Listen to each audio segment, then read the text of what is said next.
Beth walks into the courthouse only to see August was with a panicked look on his face. She raises her hands to ask him something, but he swipes her into his arms and carries her outside. What happened? She asks, confused. They came early, August signs. Beth turns off and takes a step closer to him. I'm sorry for yelling at you, she signs loudly. How protective he was. She couldn't be mad. August couldn't either. I'm sorry. It's your story, right? I said it. To Ada. She nods her head and looks at ground. She looks back at August. What they want? For you to meet your siblings, he signs back to her. She was mad. They brought them here? He nods his head. He knew why they did. That why they would drop the charges. You can't let those kids determine anything, he says. She leans forward and smashes her face into his chest. He wraps his arms around her and she suddenly felt warmer. He then pulls away. Ready? She nods and they go in. She sees her true family and rushes over, hugging them. Are you ready? They ask. She nods her head. It was not biological parents, it was the parents that the Beth was going to be adopted. Beth reads what her parents were saying. Both sets her foster mother's speech made her cry. When I first saw her, she was sleeping all curled up, and her face was looked like she was in peace. My husband told me how we had scooped the poor tiny things off the ground with the blood flowing out of her ear. He had said he loved her just by looking at her. We already becoming foster parents at the same time as our kids were in college. I knew I loved her right then and there. Even though I didn't give birth to her or was there when she was little, she is my baby, Lisa says into the microphone. Lola was singing for Beth and Philip as she was signing everything in the form of what they understand. Beth didn't trust that teleprompter or a through where the lyrics or whatever they were saying projected, but used at last resort when she had to. Beth foster dad went next. You guys left her there. Her eyes opened when I picked her up. She cried a little. I was covered in blood, but I didn't care. I wanted her. This girl was okay. We found ID on her and she was 15. This small tiny human was 15 and I couldn't believe it. I thought I was going to break her. It took her a month after living with us to get used to the food. She then started to grow more and had terrible growing pains. And then she had to get her appendix removed and she was trooper. Leland and Francis came home and met her during Christmas break and they immediately loved her. The two eldest one used to fight all the time, but after Beth came around, they stopped and took care of each other more and more. Dean was looking at the bed and she looked at him with all the love she could muster into her heart.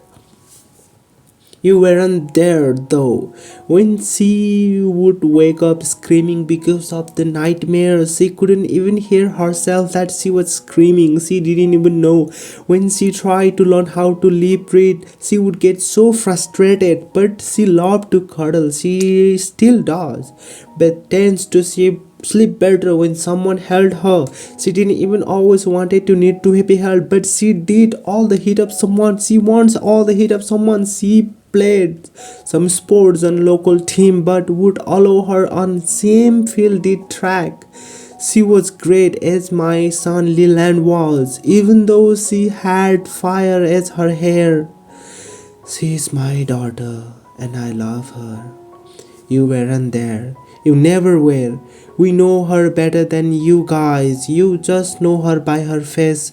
We know her by her heart. Din says. Her parents went on. Her biological parents went on and talked about how much they loved her and their current kids now. Then it was Beth's turn. All she could remember was what August had said yesterday. Would they actually hear her? Who was she? And then she was thinking of what her dad had said. Her biological parents only knew her face. This was her. Beth sits and stands and stares at the ground in front of her. When she looks up, she sees her biological father standing and yelling. Then she looks at August, who looked at her confused. She looks at Lola, who was sitting and nodded. No matter how loud you talk, I will never be able to hear you, so keep talking loud. Your voice were a thing in the past, Beth signs and Lola says to everyone present there. Beth looks at August and he smiles and nods his head. You are cruel to come back into my life. To want to. You leaving me wasn't cruel? This is, this is very terrible. This makes you terrible people, Beth says. You left me there. There was a dreams where I thought you would come back and it scared me that you would. That you won't want me again and it was very terrifying me. Like you were the disease that I could never get rid of. And I was so desperate to get rid of you guys because you hurt me. I don't understand why after 10 years you would want me. When you found out that somebody wanted me, then it showed to you that I was worthy. You were negligent and I was starving right there, dying, and then here I am happy. I hope you love these kids. They deserve that love that I get from these parents that I have now. I'm not yours. I'm on fire. Do not put me out. You coming back in my life will put me out and down. I'll become cold again. I won't know who I am. You thought I couldn't handle anything good, but I am good. I'm kind. I'm loved. Beth felt tired. She no longer wanted to be there. Don't not. You do not put me out. Beth signs angrily.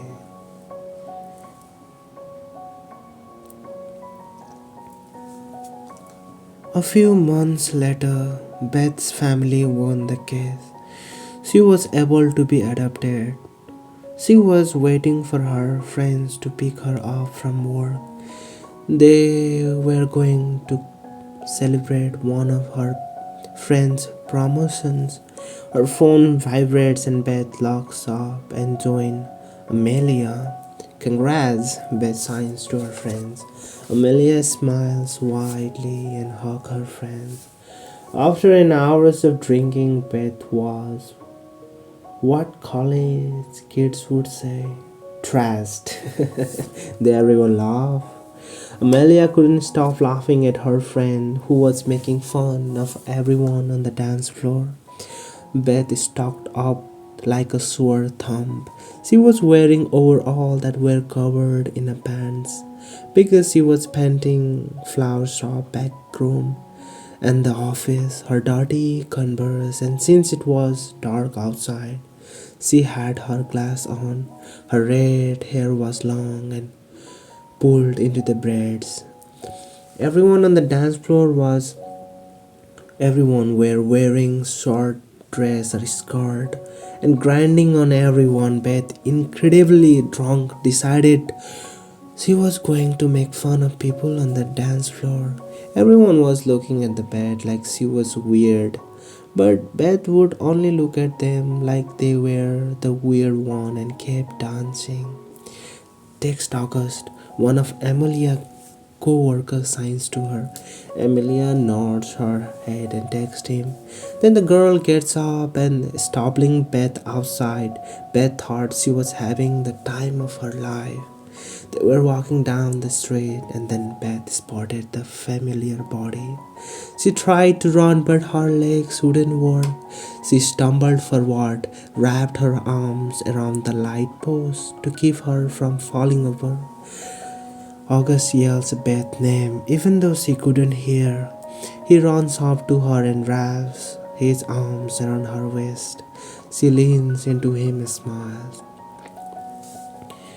Your heart! She yells out loud. Beth, drunk, was fearless.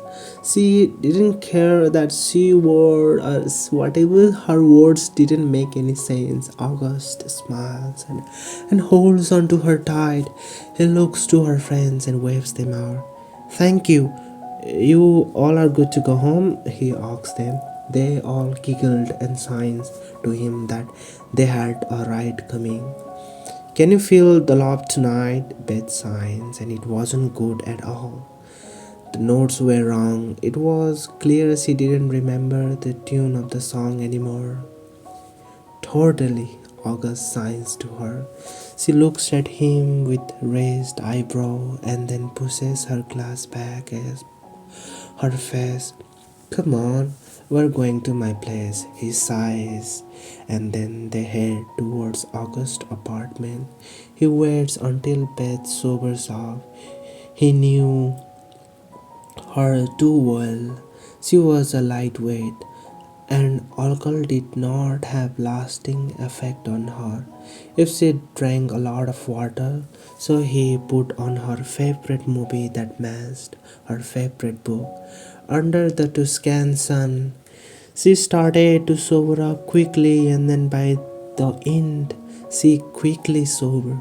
He could tell she was imagining and daydreaming. What are you daydreaming about? He asks her. She smiles and shrugs.